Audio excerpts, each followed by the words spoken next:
My daughter-in-law ordered security to eject me. I obeyed and turned her cruel joke into my biggest victory. I arrived early, as I always do. The hall was still half-lit, the chandeliers above casting soft halos across linen-covered tables. I had chosen those linens myself, ivory with a blue thread, subtle enough not to draw attention, but distinct enough to feel like a celebration. David's engagement was something I had tried not to interfere with too much, though I'd quietly handled the florist's deposit, and the string quartet was a favor from an old colleague. They say a mother should know when to step back. I've tried to honor that. As guests began to fill the space, I stood near the corner bar, a quiet glass of club soda in my hand.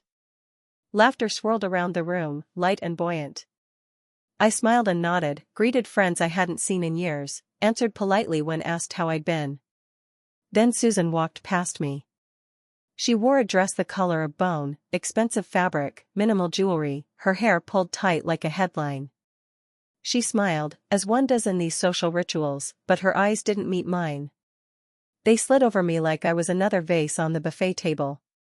Her hand brushed the arm of a passing guest, her voice rising in bright laughter. Mine remained still by my side. That moment was short. Less than 5 seconds, I imagine. But it held something I recognized too well. The smile that is not a welcome. The nod that comes without warmth. The look that says, you are tolerated, not wanted. I stayed in my place and didn't follow. It would have drawn attention. Besides, I'd come to understand over time that the worst shifts in a relationship don't happen in fights or slammed doors. They happen like this: small glances, absence of greetings, invisible walls. David was busy, of course. People congratulated him with clinks of crystal, and he smiled that practiced smile that young men learn when they want everyone to feel included but haven't yet learned to see who is not. I caught his eye once. He waved. He didn't come over. I finished my drink and set it gently on the table nearest me. The condensation left a faint ring on the linen, just enough to notice, not enough to matter. I smoothed it with the back of my hand. Outside, dusk had started to fall. And inside, the warmth I had expected flickered for a moment, then quietly went cold.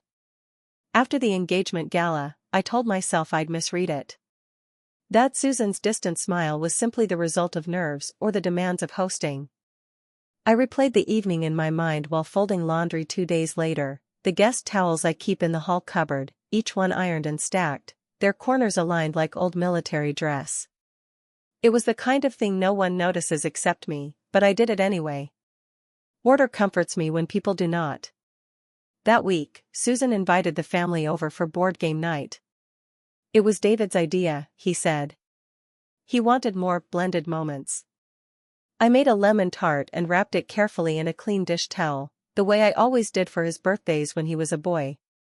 When I arrived, the living room was brightly lit and full of laughter. Susan wore one of those sweaters that cost more than my entire grocery bill, and she greeted me with a high-pitched "Oh. You made it," as though I were an unexpected guest. David was assembling game pieces with his sleeves rolled up, looking relaxed, domestic. I sat beside the fireplace, placed the tart on the counter, and waited for the game to begin. When they debated a rule about trading pieces, I spoke up, only gently, to offer clarification. Susan smiled thinly and said, "Let's just go with the official rulebook, okay?"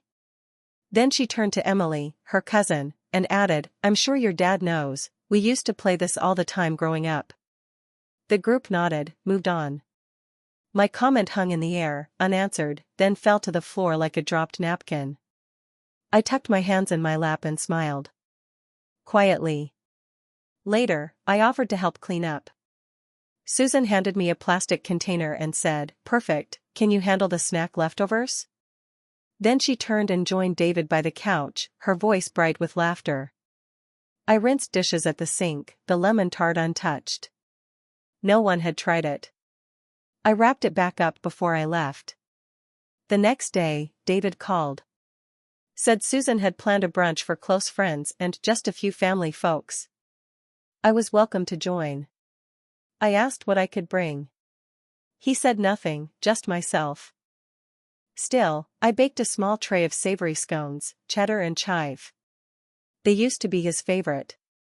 At the brunch, I arrived 5 minutes early, but the living room was already full. Susan greeted me at the door, cheeks flushed, eyes scanning past me. "Oh, could you do me a favor and bring these into the kitchen?" she said, placing a tray of mugs into my hands before I'd even stepped fully inside. I took them, of course.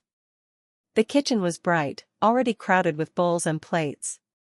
Someone had laid out an elaborate spread, croissants, pastries, fruit skewers tucked into little porcelain jars. I placed the scones beside the toast rack. No one asked who brought them. As guests trickled in, Susan floated from room to room, placing hands on shoulders, laughing at quiet jokes. I stayed near the kitchen island, offering help where I could. At one point, she stood near the sink, holding a wine glass and chatting with a woman in floral silk. I began to load the dishwasher, careful not to clink too loudly. Susan looked over her shoulder at me and said, "Linda, if you could get the big platter washed quickly, that'd be amazing. We'll need it for the quiche."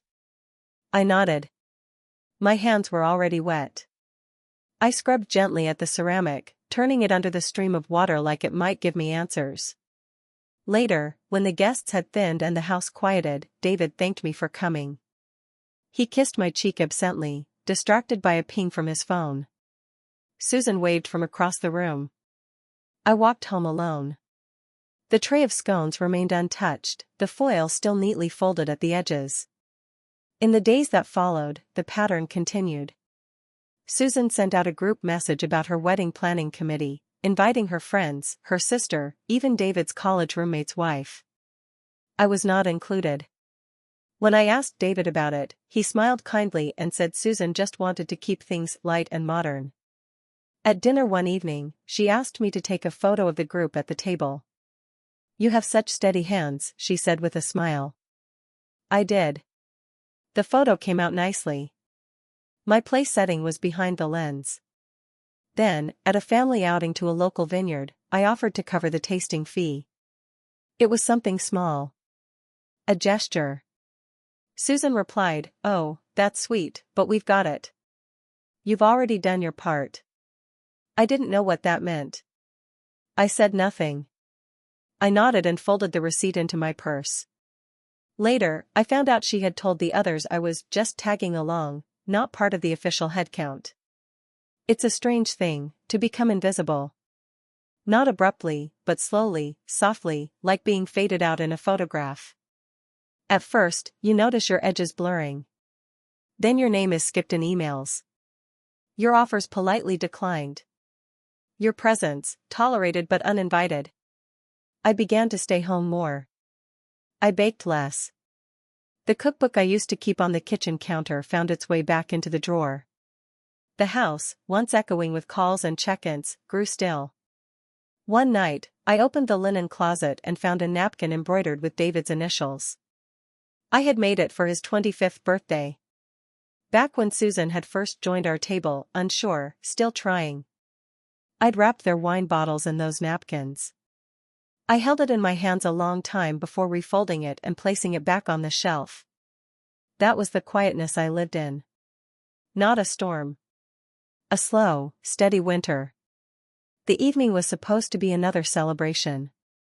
David and Susan were hosting a cocktail reception at a boutique hotel downtown, something about merging families and honoring new beginnings. I wasn't sure what to expect anymore, but I dressed carefully. Navy again. A gold brooch pinned at the shoulder. Lipstick the shade David used to say looked warm, not old. I arrived 10 minutes early. The air was cool, the entrance lined with flickering lanterns. Inside, the room was all soft jazz and clinking glasses. White roses in low vases. A tray of fig toast circulating, untouched by most. People were already pairing off, conversations blooming in corners. I smiled, stepped in quietly. The coordinator handed me a name tag, hesitated when she read it, then said, "This way, ma'am," and led me to a high-top table near the back. Susan was near the center of the room, all sharp lines and deliberate angles. She wore black satin, her hair twisted up like she'd been sculpted for the occasion. When she caught sight of me, her smile froze, just half a second too long, then she turned back to her conversation. I stood at the table alone for some time. No one approached. I watched David greet guests at the door, his eyes moving past me more than once. I folded my hands. Straightened my shoulders. Eventually, I stepped forward to congratulate them both. I didn't want a scene. I never want a scene. Susan was speaking with someone from the board. As I neared, she turned slightly, her posture tightening. She leaned into David and whispered something I couldn't hear. Then she looked at me fully. Her voice low, deliberate.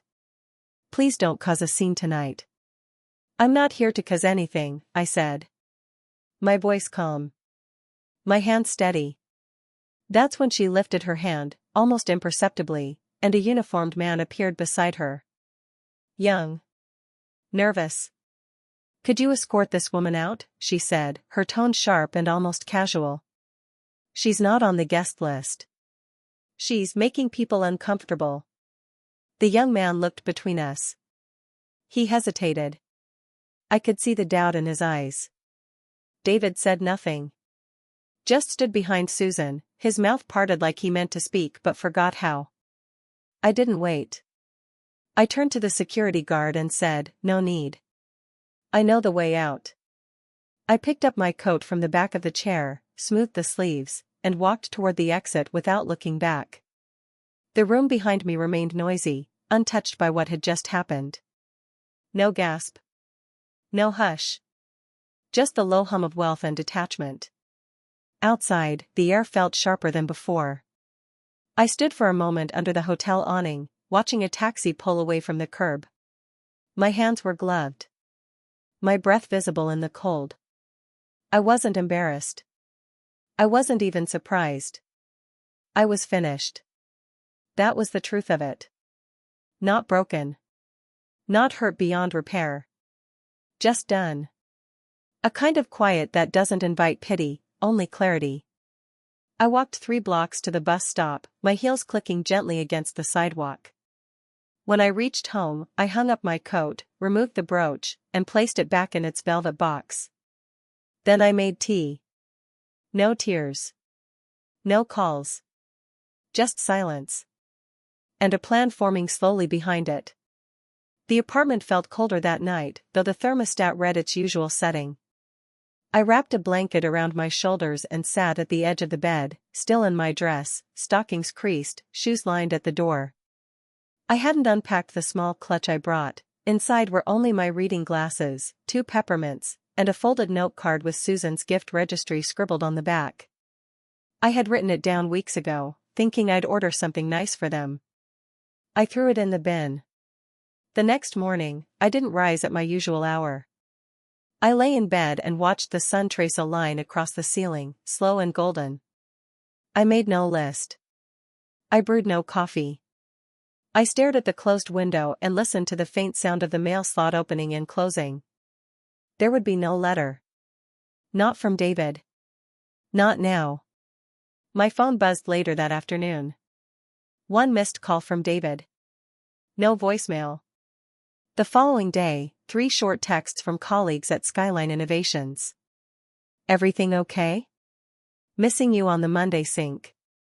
Let us know if you're taking time, totally understand. I didn't reply. Not yet. I stood by the pantry and ran my hand along the edge of a tea tin.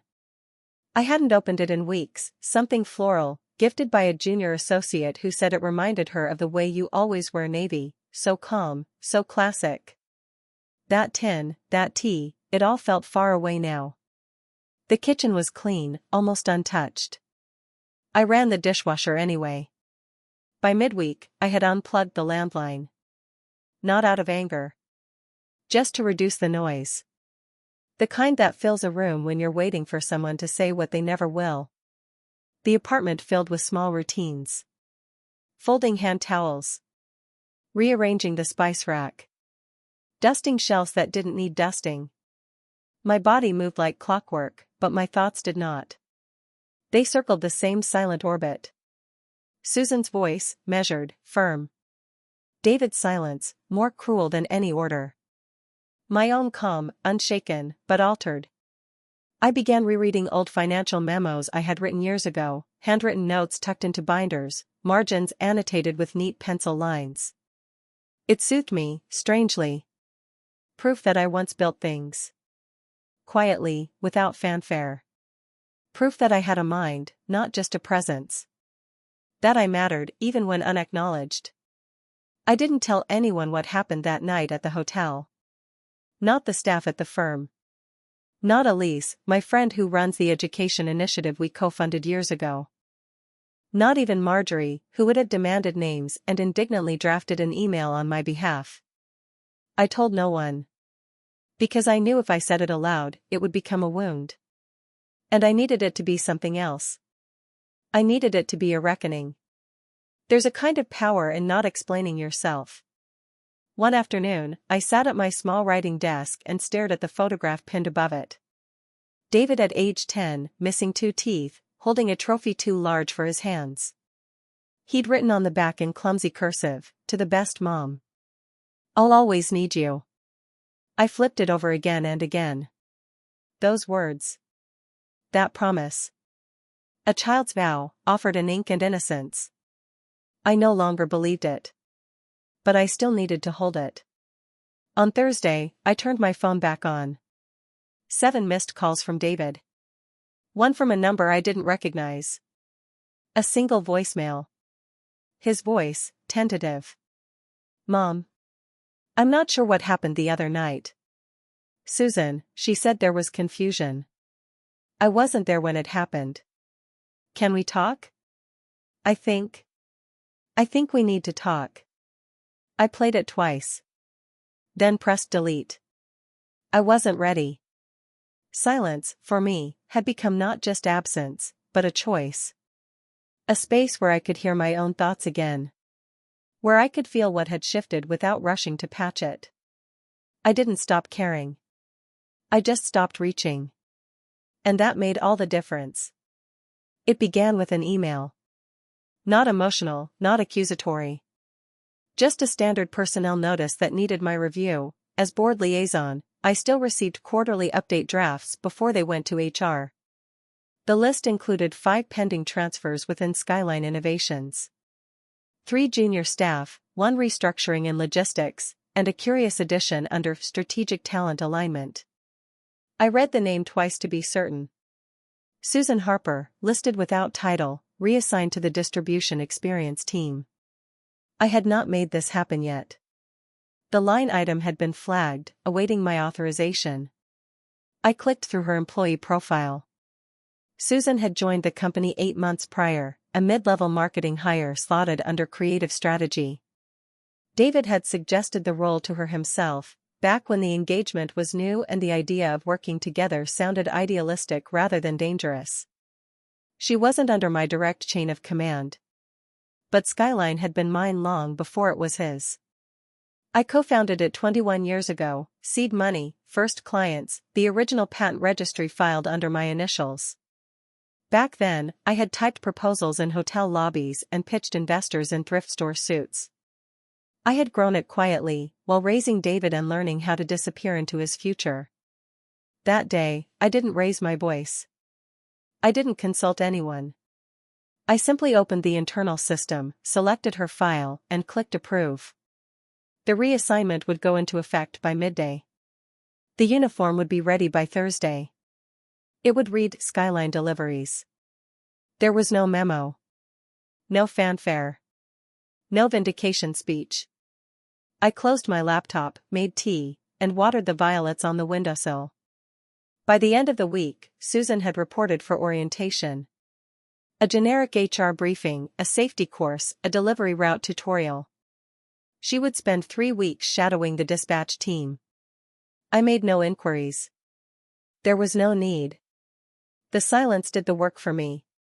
By Monday, the office buzzed. Not loudly, just under the surface. A few puzzled glances. A question or two whispered across cubicles. But no one spoke it aloud. Not to me. The only email I received was from Marla in HR. "Linda, per your sign-off, Harper reassigned. Please advise on any override before final integration. I wrote back one line, integration confirmed. By noon, Susan was loading boxes. Not dramatic ones, just the day's standard requests. Tech components. Staff lunches. Client gift baskets. The same duties every new rotation staffer learned. Someone snapped a photo, her bent over the van's open back, skyline cap tilted wrong. It made the rounds quietly. David didn't call that day. Or the next. By Friday, word had reached the boardroom. A few directors asked vague questions. One offered a confused, gentle, "Was it performance-related?" I smiled and said, "We're aligning talent where it's most measurable." No one asked again. It was done. That weekend, I cleaned out the guest bedroom I had once imagined would be for the grandkids. I folded the quilt I'd stitched by hand and placed it back in the cedar chest. I dusted the frame of a photo I kept near the fireplace, David, younger, standing on a shoreline beside me, both of us windblown and happy. I didn't take it down. Some truths you don't erase. You simply choose what light to put them in. Susan would deliver parcels now. Maybe just for a quarter. Maybe longer. But it would be enough. Enough to understand that consequence need not be cruel to be firm. That power can move without shouting. That justice, when quiet, leaves no room for rebuttal. And I, Linda Hart, did not disappear. I simply returned to the part of the story where I had always belonged. The one behind the curtain adjusting the frame. It began with Susan's HR appeal, filed late on a Friday, subject line clipped and desperate, urgent, reassignment clarification. Inside, the language was polished, but the panic leaked through. She cited confusion, alignment errors, miscommunication. She referenced her performance reviews, all still glowing. She used phrases like strategic fit and professional disruption. She did not mention the gala. Not directly. The appeal came to my inbox as a courtesy, not a request. I archived it. That same evening, David called twice. I didn't answer. The third time, he left a voicemail. I listened once, then deleted it. Hi Mom. Susan's going through something. It's been a strange week. I don't know what's going on with Skyline. Maybe we could just talk? Clear the air? His voice cracked near the end. Not with grief, more like confusion. I made a pot of lentil soup that night and read a novel I'd abandoned last winter. The next morning, Susan tried another route. She forwarded a glowing client testimonial from 6 months ago. She added a note about her ongoing commitment to team synergy. She CC'd the HR director, one of the interns, and, oddly, our social media manager. I replied once. Thank you, Susan. Documentation noted. She responded within 7 minutes. I want to ensure I haven't offended anyone. If there's anything I can do to realign expectations, I'm open. David and I deeply respect Skyline's legacy. No signature. Just that closing sentence. That plea disguised as deference. I didn't reply again. At headquarters, people began asking quieter questions. She was on strategy, right? Someone whispered near the coffee machine. Now she's on routes? Is it a demotion? No, a rotation, I think. Standard for growth. They filled in the blanks the way people do, reluctant to admit they've watched something happen and failed to intervene. David came by my apartment 2 days later. He stood in the hall, shifting from foot to foot, holding a paper bag, pastries, still warm. I opened the door but didn't invite him in. He held out the bag, unsure. I thought we could talk, he said. About everything. I stepped aside, not quite a gesture of welcome, but enough to let him sit at the dining table. We didn't speak for a while. I poured tea. He stirred his cup without drinking. Was this about the gala? He asked, eventually. I didn't answer. She didn't mean it that way. Susan gets overwhelmed. She thought there was a misunderstanding with the guest list. There were last-minute changes. People from her side. He stopped. I sat quietly. My hands folded. She's scared, he said finally. She thinks you hate her. I met his eyes. I don't hate her. He exhaled. Relieved, maybe. Mistakenly. I chose to act, I said. Not to hate. He went very still then. She didn't think it would matter, he said. She thought you wouldn't notice. That you'd let it go. I've let things go, I said. Too many. He stared down into his tea. Then quietly, is there anything she can do to change your mind? I looked at him. Really looked. The boy who used to fall asleep on my shoulder during thunderstorms. The man who stood silently while his fiancée humiliated me in front of strangers. No, I said. He nodded, once. A long, heavy nod. Then he stood, thanked me for the tea, and left the pastries on the table. The door clicked behind him. Later that week, Susan submitted another HR form, this time, requesting a mentorship pairing to gain deeper insight into operations. It was approved. Automatically. No one intervened. No one needed to. Respect isn't claimed through titles. It's preserved through silence, and returned, sometimes, only when it's gone. David asked to meet again. This time, it was his suggestion to talk privately, rooftop cafe, late afternoon, the kind of place with soft jazz and too many potted succulents. I arrived on time as always. He was already seated, 2 cups of tea between us, neither touched. He looked tired. Not dramatically so, just thinner around the eyes. The kind of exhaustion you don't get from work, but from pretending something isn't unraveling. Thanks for coming, he said. I nodded, folding my coat neatly over the back of the chair. He slid a folder toward me. Inside were printed emails, threads I recognized from the company's system. Comments Susan had made about reallocating staff, disparaging memos about junior colleagues, one message forwarded from an executive assistant, "Can you find a way to sideline this person? She's too opinionated." And then one more, dated the day after the gala. "I don't care whose mother she is. She's embarrassing. I won't tolerate her making me look irrelevant at my own event." David didn't speak as I read. He didn't need to. I didn't know, he said, finally. Not all of this. I knew she was protective. But I didn't know she said these things. I closed the folder. He leaned forward. She told me you were cold. That you never liked her. That you were jealous. I wasn't, I said. He looked down. The rooftop was quiet except for the low hum of traffic far below and the clinking of someone's spoon against porcelain. She's different around others, he said. I see it now. She curates things. Situations. People. And you let her, I said, not accusing, just naming what had always been true. He didn't argue. He just nodded. She thinks what you did was personal. That it was revenge. It wasn't, I said. It was a correction. He flinched a little at that, at the calmness of it. I never meant for things to go this far, he said. But you let them, I said. He didn't deny it. He didn't apologize either. Instead, he reached for the tea and took a long sip, like he was trying to warm himself from the inside out. I don't know what happens next, he said. She's not taking it well. She doesn't have to, I said. This isn't about her feelings. It's about actions. About consequences. He looked away.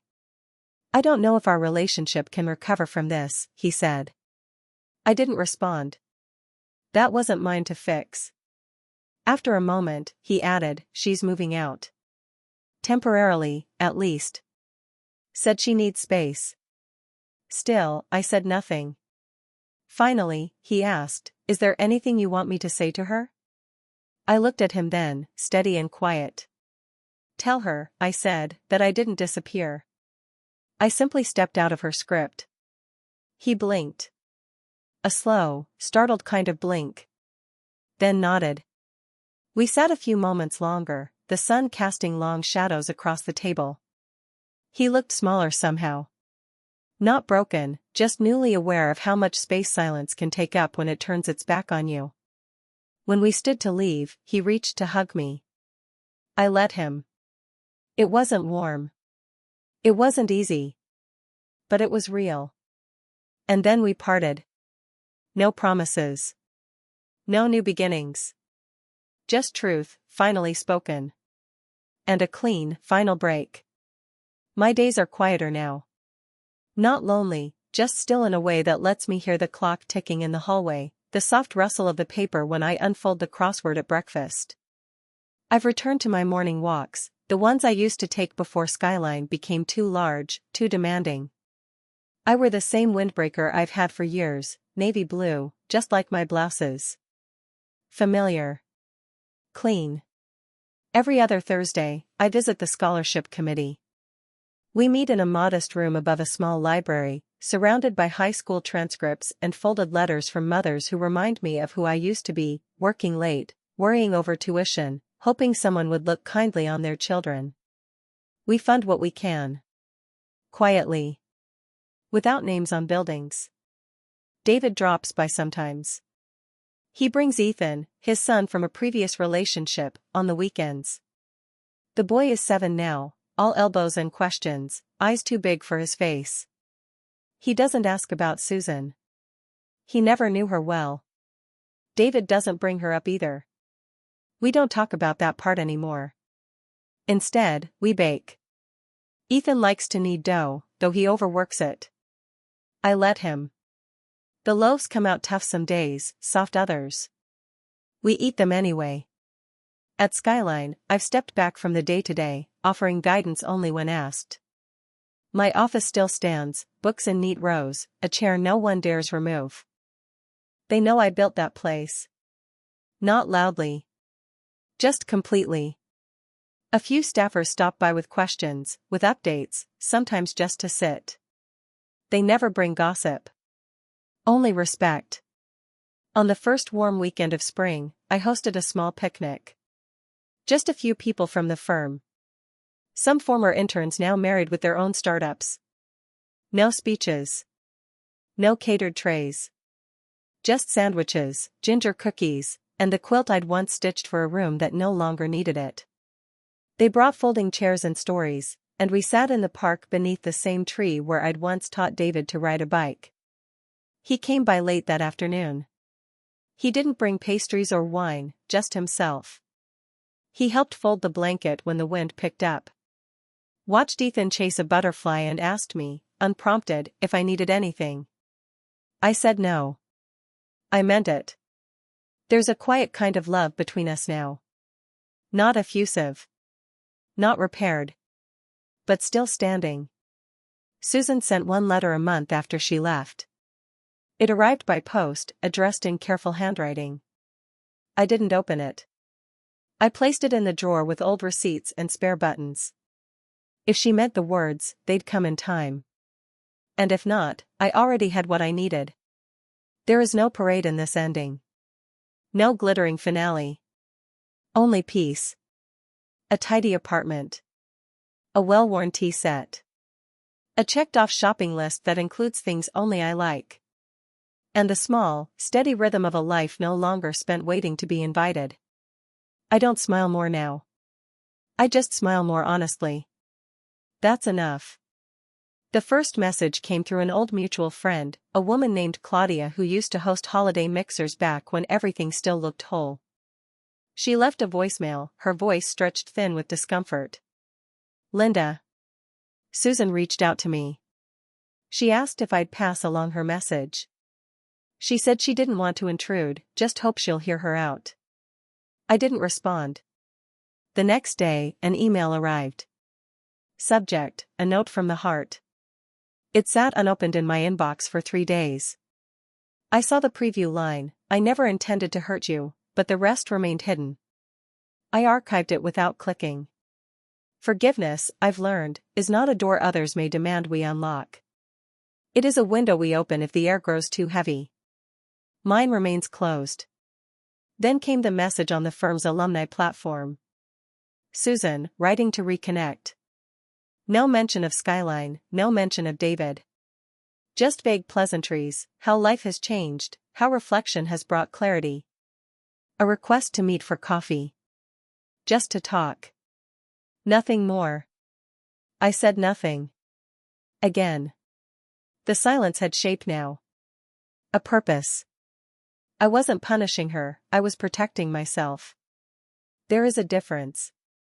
A week later, David stopped by after dinner.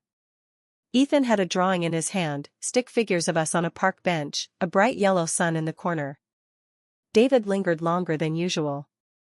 Before he left, he asked, carefully, Susan's been trying to reach out. Through friends. Through work channels. Through me. I nodded, not in surprise. She says she's changed, he added. Says she finally understands. I'm sure she does, I said softly. He looked at me for a long time as if searching for a trace of permission. Would you ever consider reading what she wrote? I don't need to, I said. Some lessons aren't reversible. He didn't argue. Just pressed his lips together and placed Ethan's drawing on the table. It fluttered slightly under the weight of the teacup beside it.